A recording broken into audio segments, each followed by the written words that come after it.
Welcome to the classes of Shiksha Angan Senior. So, like previous day, again a discussion about another one course code will be conducted today, and I hope you all are good, you all are fit and well enough. So, and also enjoying the classes of Shiksha Angan and also enjoying my and also enjoying my small initiative which I have taken for the new students to provide them a more better learning, a more better content so that they can enhance their knowledge building and can progress forward and can make improvement better, it is better to say it, so that they can create a milestone in their result. So without wasting time, let's move towards our new chapter. So today we are going to discuss MES 015, Organized Operations of Education, Block 1, Unit 1, Structural and Historical Framework of Schooling in India. So in this unit, we will discuss about the structural framework and the historical framework of schooling system of the schools, the framework, the structural framework of the school which were built in India, we will discuss here. School education structure. In the previous time, the structure of school education system was 10 plus 2 and subsystem framework, and some subsystem framework was also there, but now 10 plus 2, this structure was being followed previously, but now this structure has been changed. When NEP 2020 is implemented, this 10 plus 2 pattern was broken into 5 plus 3 plus 3 plus 4. Into this pattern, the school education system were built. Better, it is better to say it is being modified. It is the school education system is being modified into this pattern, this 5 plus 3 plus 3 plus 4 according to NEP 2020.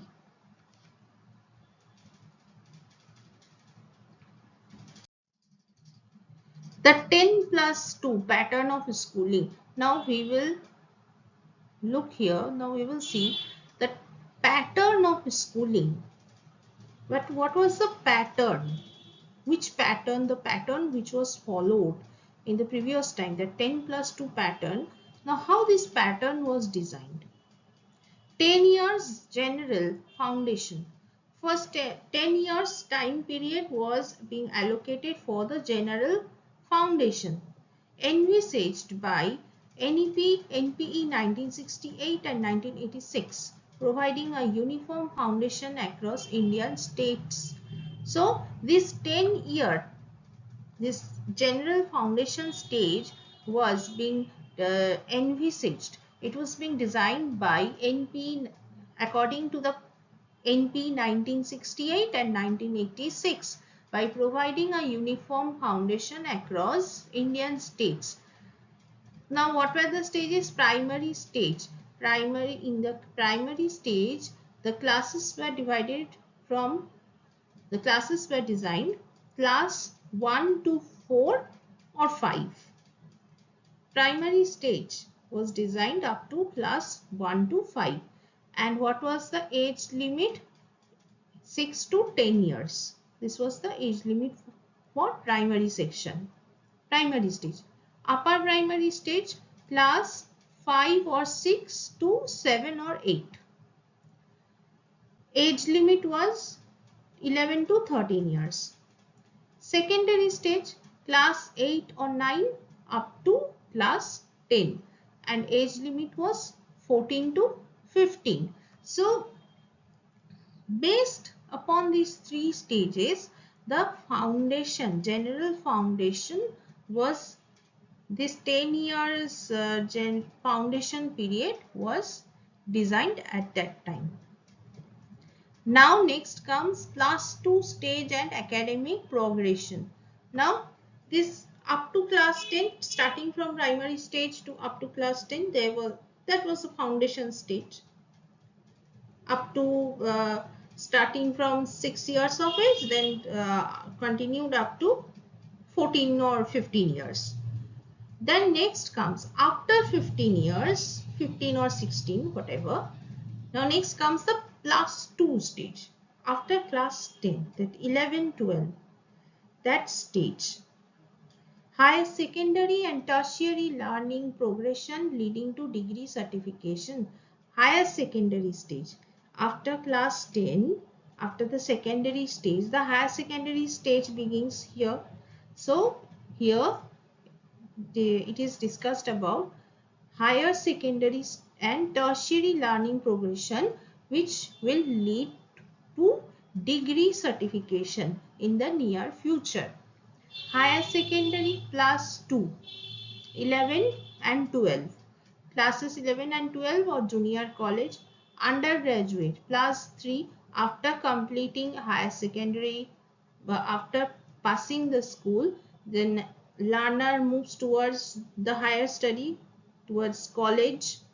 So there 3-year first degree course. So there 3 years was allotted for degree course.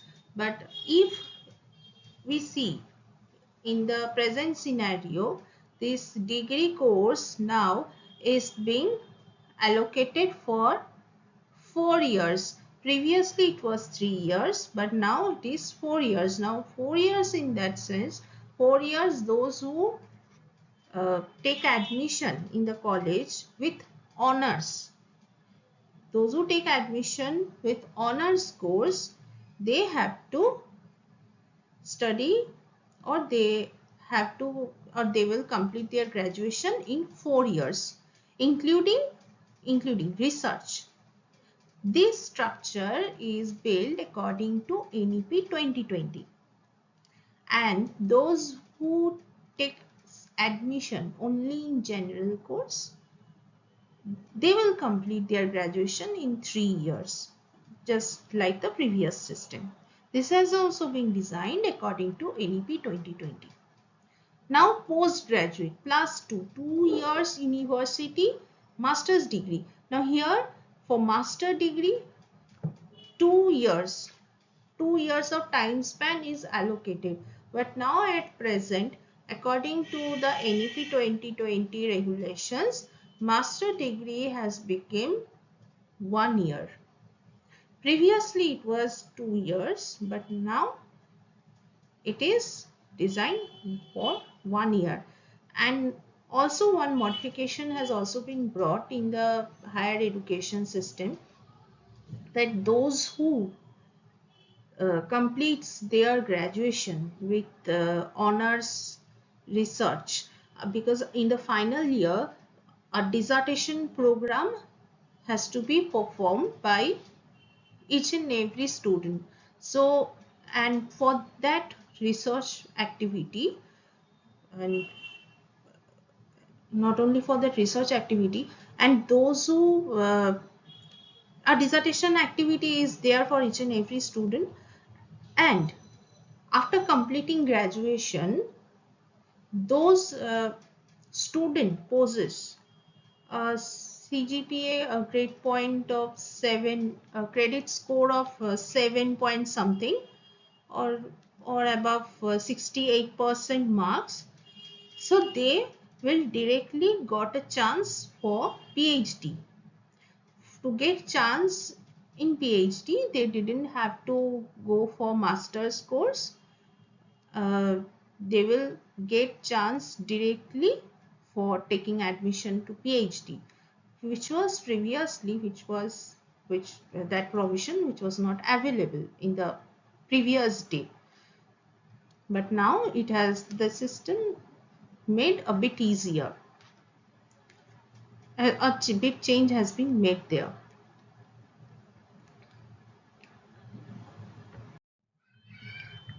Pre-primary education objectives. Now we will discuss about pre-primary education objectives. First is health and habits.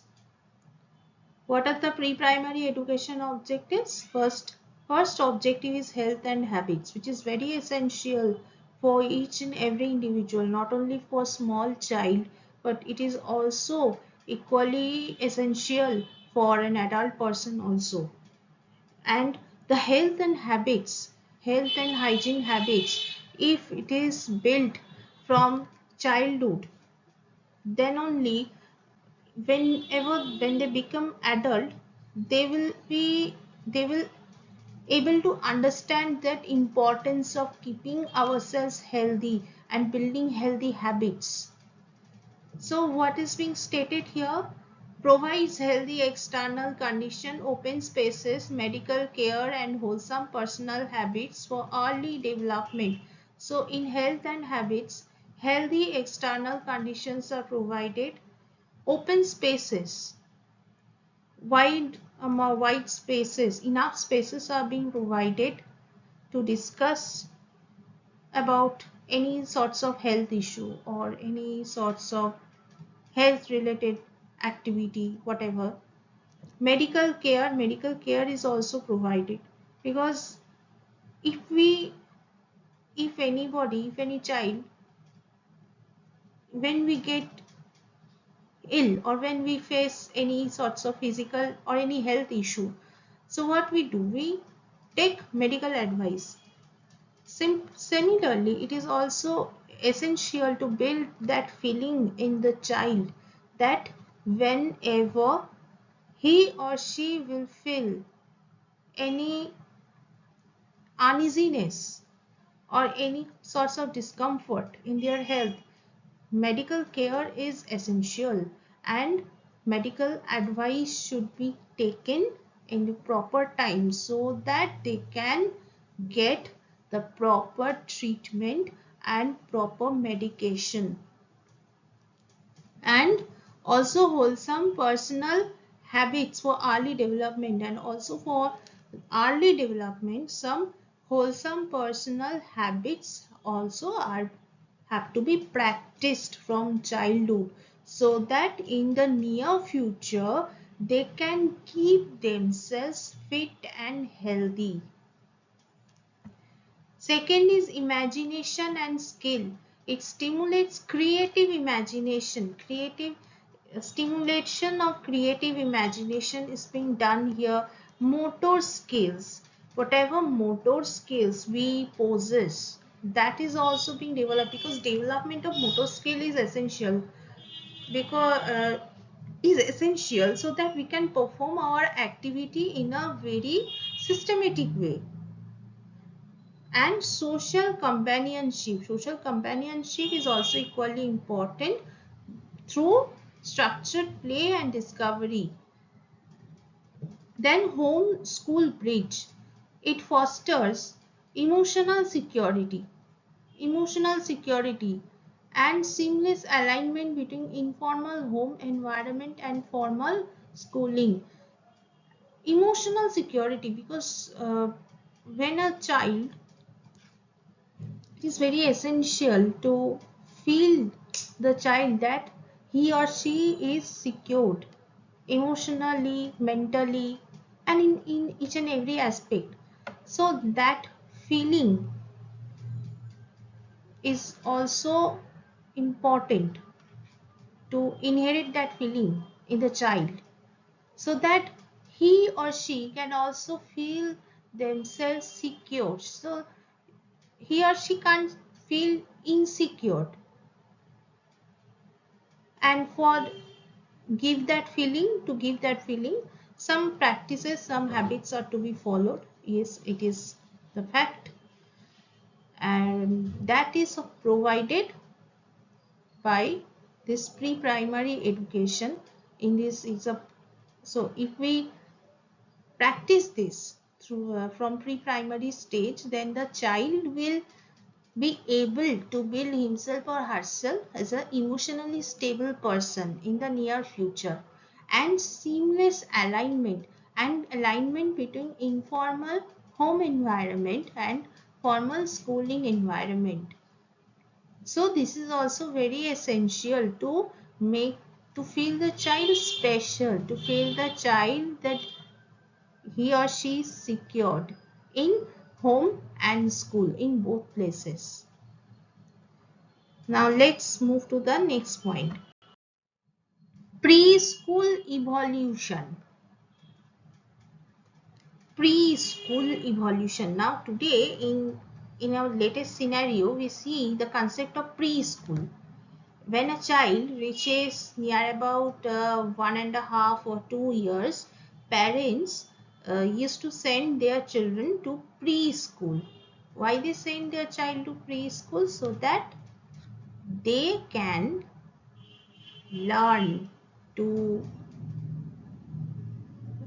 what they can, so that they can learn the decorum, not only decorum, so that they can learn the uh, way of staying, so that they can learn the values, not only values is also a part, is also a point, but to do their daily work, so that they can do their daily work without any difficulty, and by staying with various other children, the concept of doing a group activity or staying in a group, that concept is also being developed from this preschool. And the basic habits means taking their food by their own, to eat their own food without others help. Without others help, at first it will be difficult. At first you have to give the support for eating food in a very organized way, but after that, when that child learns that technique, then it becomes quite easier for them to take their food alone without anybody's support. So that they can, not only the concept of doing group activity, staying in a group, that is also developed, and the most important thing, the way of doing their own work, so that they can't face any difficulty in the near future, and some basic knowledge about alphabets and all this, and some way of, and not only that, the whatever festivals we celebrate in each and every month, so to take part, to become an active part in each and every festival, that concept is also inherited in the child in whenever in the preschool, because there also some festivals, some particular festivals are also being celebrated there, so that the child can enjoy, and they can also grow a knowledge about each and every festivals. So for this preschool evolution, not evaluation, evolution, global and national pioneers, who were the pioneers, early childhood care expanded from Froebel's kindergarten and Montessori's Casa di dei Bambini to India through missionary efforts and Maria Montessori's training program. So here, early childhood care were expanded from Froebel's kindergarten and Montessori's Casa dei Bambini towards India through missionary efforts and Maria Montessori's training program. So, in today's scenario, we see several Montessori schools, and to train the or to handle the Montessori child, no sorry, and to teach the Montessori and to teach in Montessori school a special training. A Montessori training is also provided to each and every each and every learner, so that they can teach in the Montessori school and can also teach the child to become a good human being and to make them a perfect human being. Key policy frameworks. The key policy frameworks like Sargent Report 1944, Kothari Commission 1964 to 66, and Swaminathan Committee 1972 established the pre-primary care as an essential for lifelong learning. So these are the key policy frameworks which established the pre-primary care essential as an essential need for lifelong learning.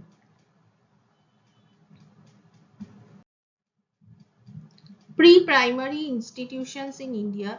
Now we will see what are the pre-primary institutions in India. Kindergarten. First school type is kindergarten, managing agency, convents and missionaries. The core methodology and focus is given on Froebelian self-activity, play and formal socialization.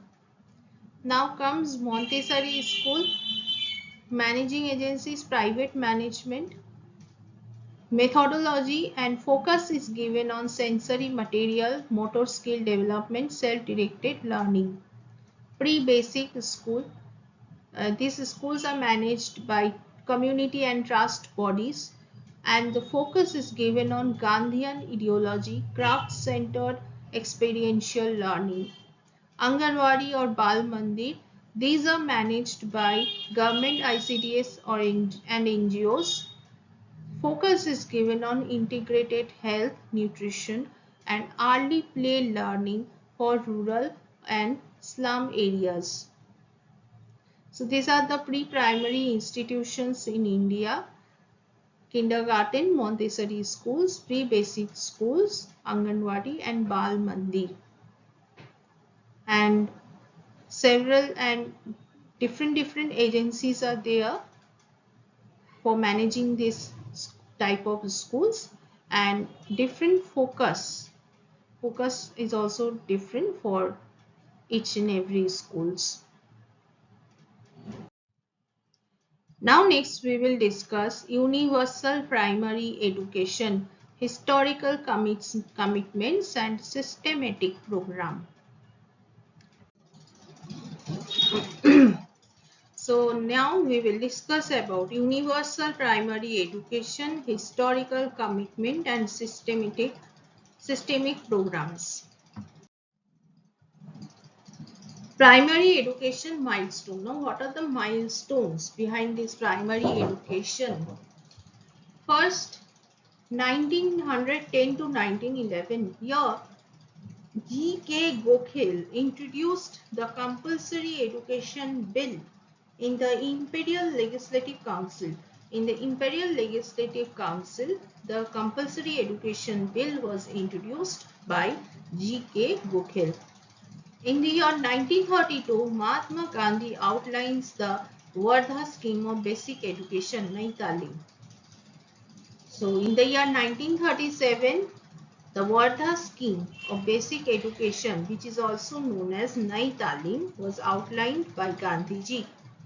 In the year 1950, Article 45 mandated free and compulsory education for children up to 14 years of age. And in the year 2001, Sarva Shiksha Abhiyan was launched for achieving universalization of elementary education. So these were the milestones behind primary education, and by following these stages in various years, gradually the main goal or the motto which was set for primary education, that moved on gradually by following these steps. Primary education intervention. Now we will discuss about primary interventions of primary education. First is Operation Blackboard. This Operation Blackboard, launched in 1987 to 88 to provide minimum essential physical amenities like separate washroom, a proper classroom, and purified drinking water. These were the amenities which were recommended in that scheme.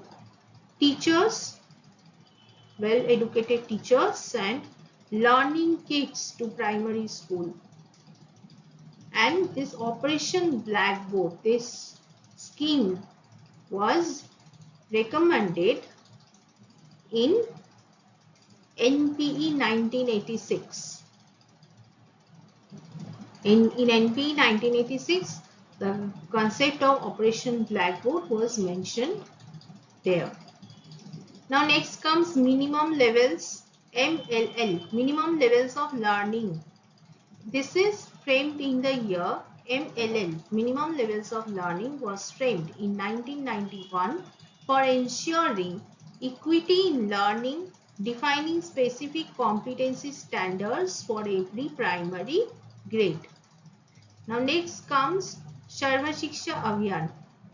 It is a flagship program launched in 2001 for ensuring universal access, retention, infrastructure expansion, and gender parity, gender equality in basic schooling.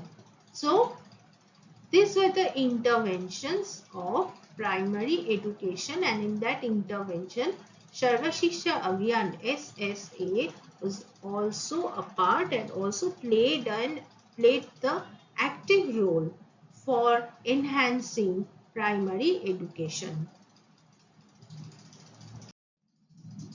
Secondary education trajectory, policy and structural growth.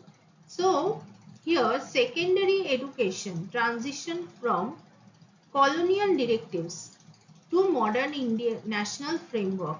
Here the secondary education system transition, it got a transition from colonial directives, from Wood's Dispatch 1854, Hunter Commission 1882 towards modern national framework. The Secondary Education Commission, which is also known as Mudaliar Commission and Kothari Commission, established a diversified curricula, technical streams, and that unified 10+2 structure across India.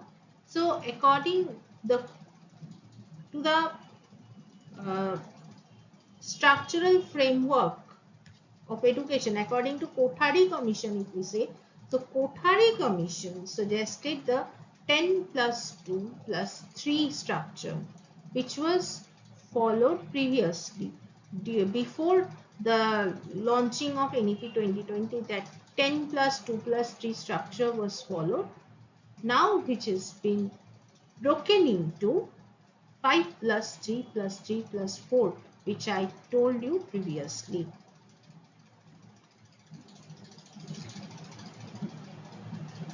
So, diversified curriculum recommendations in curriculum was suggested by Kothari Commission, Mudaliar Commission, and Kothari Commission, and also technical streams. What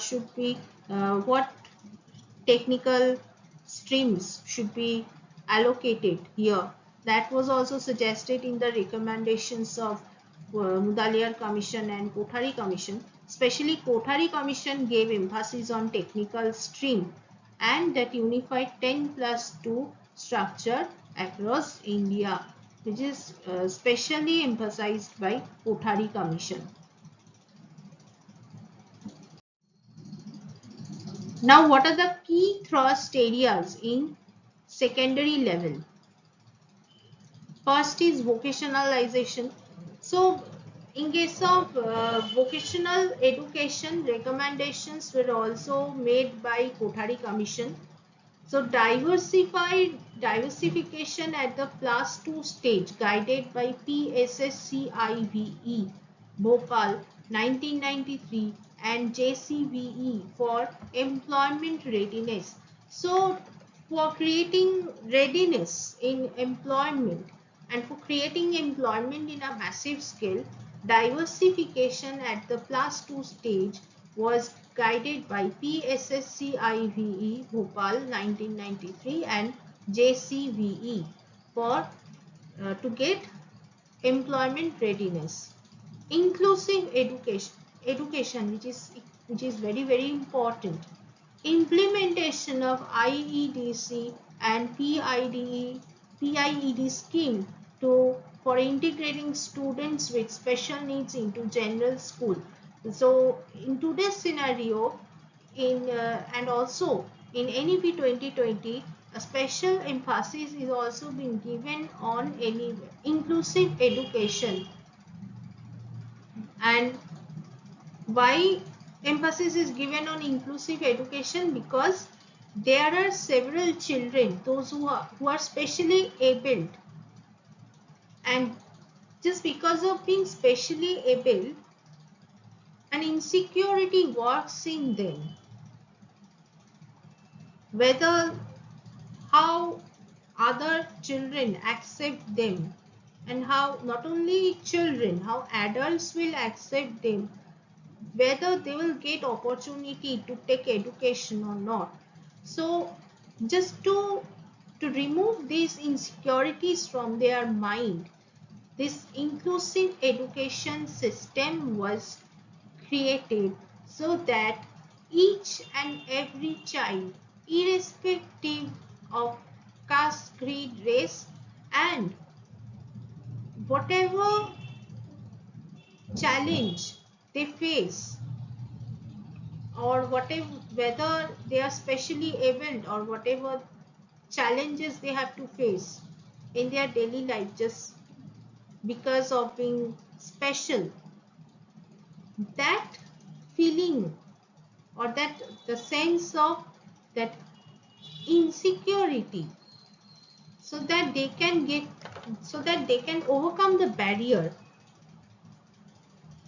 and the sense of insecurity, so that the sense of insecurity can be removed, the removal of the sense of insecurity from that, especially from those child who are specially abled, and to inherit the thought that they also deserve the equal opportunity to take education like other normal children. They are also equally capable to take education. They also have talent. They also have some aptitudes like others, like other children. So for this, and not only for this reason, just to feel them